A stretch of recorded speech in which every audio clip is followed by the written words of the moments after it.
कई बार ऐसा होता है कि कोई खबर हमारे दिल और दिमाग पर छाई रहती है, खासकर तब जब सुबह सवेरे किसी ऐसी खबर पर नजर पड़ जाए जो दिल को छू जाए। कुछ ऐसा ही हुआ था डायरेक्टर मनमोहन देसाई के साथ। वह सुबह अखबार पढ़ रहे थे और शाम तक उनके दिमाग में एक फिल्म बनकर तैयार हो गई थी। दिन भर परेशान रहे मनमोहन देसाई। साल 1977 में release superhit film Amar Akbar Anthony की शुरुआत अखबार के एक खबर से हुई थी। यह किस्सा बड़ा ही दिलचस्प है। मनमोहन देसाई हर सुबह की तरह अखबार पढ़ रहे थे। उसमें एक खबर छपी थी जिसमें एक व्यक्ति अपने 3 बेटों को साथ लेकर पार्क में गया। उन्हें वहां छोड़कर उसने आत्महत्या कर ली। यह बात देसाई को छू गई। वह दिन भर इस पर सोचते रहे और परेशान भी रहे। शाम को दोस्त के साथ बैठकी। उसी दिन शाम को उनकी मुलाकात राइटर दोस्त प्रयागराज से हुई। देसाई ने उन्हें खबर बताई और कहा, सोचो अगर उस आदमी ने आत्महत्या नहीं की और जब लौटकर पार्क में आया तो देखा कि उसके 3 बेटे वहां नहीं हैं, अब वह कैसे रिएक्ट करेगा। इस तरह आगे बढ़ी कहानी। देसाई के साथ कई फिल्मों में काम कर चुके प्रयागराज ने इस आइडिया को आगे बढ़ाया। वो बोले, क्या हो अगर बच्चों को 3 अलग अलग लोग वहां से लेकर चले गए, वो भी अलग अलग धर्म के, एक को हिंदू, एक को मुस्लिम और एक को ईसाई।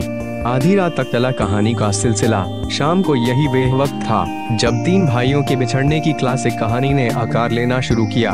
प्रयागराज उस शाम देसाई के घर उनके फार्म हाउस की चाबी मांगने आए थे। वह वहां जाकर आराम करना चाहते थे, लेकिन बातों को सिलसिला ऐसा चला कि आधी रात गुजर गई। डायरेक्शन के साथ ही प्रोडक्शन भी। अगले दिन दोनों फिर मिले और कहानी को आगे बढ़ाया। मनमोहन देसाई के बेटे केतन के मुताबिक उनकी मां ने भी इस कहानी में कुछ महत्वपूर्ण आइडिया दिए थे, इसलिए पर्दे पर स्टोरी में उन्हें भी श्रेय दिया गया।